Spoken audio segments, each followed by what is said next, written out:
Talk Official TV.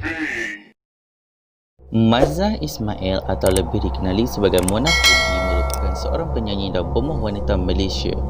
Beliau telah dijatuhkan hukuman gantung sampai mati pada 2 November 2001 di penjara Kajang Selangor pada usia 45 tahun selepas beliau didapati bersalah kerana membunuh bekas ahli Dewan Undangan Negeri Batu Talam Pahang, Datuk Mazlan Idris pada tahun 1993.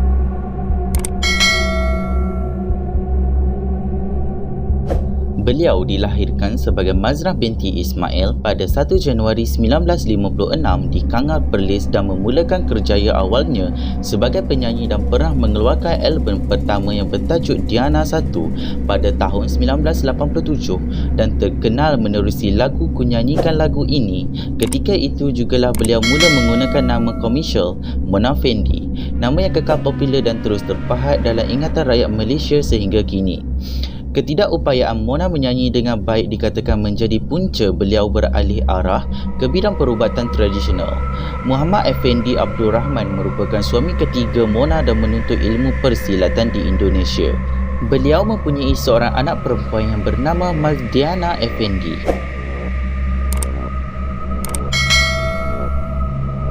Pada 13 Julai 1993, Datuk Mazlan Idris telah menemui Mona Fendi bagi mendapatkan bantuan gaib untuk meningkatkan kerjaya politik beliau dan mendaki tangga parti. Beliau telah dipelawa oleh Mona Fendi dan pasangannya untuk mengambil bahagian dalam satu upacara ilmu hitam di rumah Mona Fendi tersebut. Datuk Mazlan Idris telah diminta baring di lantai dengan matanya tertutup sambil menunggu wan untuk jatuh dari langit. Sebaliknya ia merupakan sebilah tapak. Datuk Mazlan Idris telah dipancung dan badannya dikerat dan sebahagian kulitnya disiat. Mayatnya ditemui dipotong kepada 18 bahagian dan ditanamkan di sekitar rumah Mona Fendi di negeri Pahang, kira-kira 130 km timur laut dari Kuala Lumpur. Datuk Mazlan Idris dilaporkan hilang pada 2 Julai 1993 selepas dia telah mengeluarkan 300,000 daripada beberapa buah bank di Kuala Lumpur. Sehari selepas pembunuhan itu, Mona Fendi telah pergi membeli belah di Kuala Lumpur dan kemudiannya membeli sebuah Mercedes-Benz serta menonjolkan wajah baru. Apabila disoal, pembantu Mona Fendi, Juraimi Hussein, telah membuat kenyataan kepada pihak polis yang membawa kepada penemuan mayat Datuk Mazlan Idris. Mona Fendi dan suaminya segera menjadi suspek utama.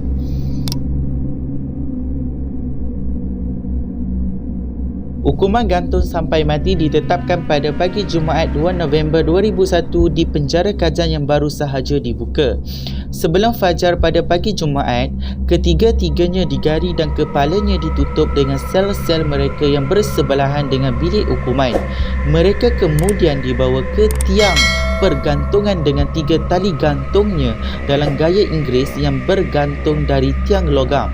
Kaki mereka diikat pada pelantar boleh gerak dan tali gantung disesuaikan di sekeliling leher mereka. Pada pukul 5.59 pagi, drop telah dijatuhkan dan ketiga-tiganya telah jatuh ke bawah. Hukuman gantung sampai mati tersebut telah disaksikan oleh sejumlah kecil penjaga penjara, pegawai dan doktor penjara. Pihak akhbar dan masyarakat umum tidak terlibat.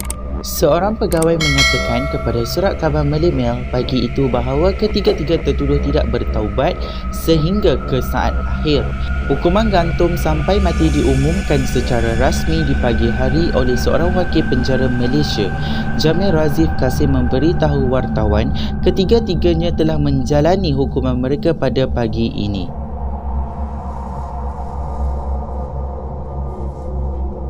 Mona Fendi mendapat perhatian sekalipun ketika itu beliau masih seorang penyanyi pop. Terdapat juga liputan media tempatan dan antarabangsa yang meluas serta perhatian umum mengenainya. Sebuah pergerakan anti hukuman mati Amnesty International telah menyuarakan bantahan mereka terhadap penggantungan Mona, suaminya Effendi dan pembantu mereka Jurami. Pada 2002, pengarah filem Amir Muhammad mengarahkan filem pendek bertajuk Mona yang diterbitkan pada 6 siri filem pendek.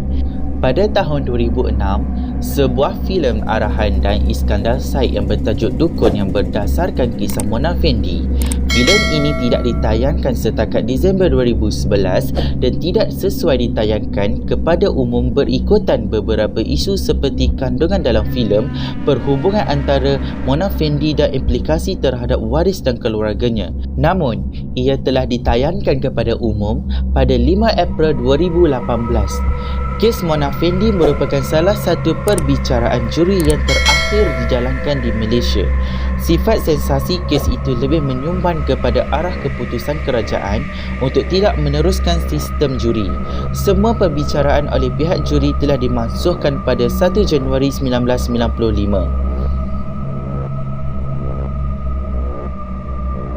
Menerusi rancangan kes kronologi eksklusif TV3, siasatan terbitannya menyiarkan laporan mengenai kes pembunuhan Mona Fandey.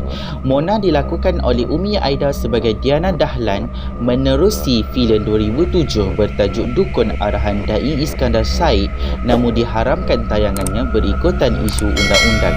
Bagaimanapun pengharaman itu ditarik balik dan Dukun ditayangkan pada April 2018.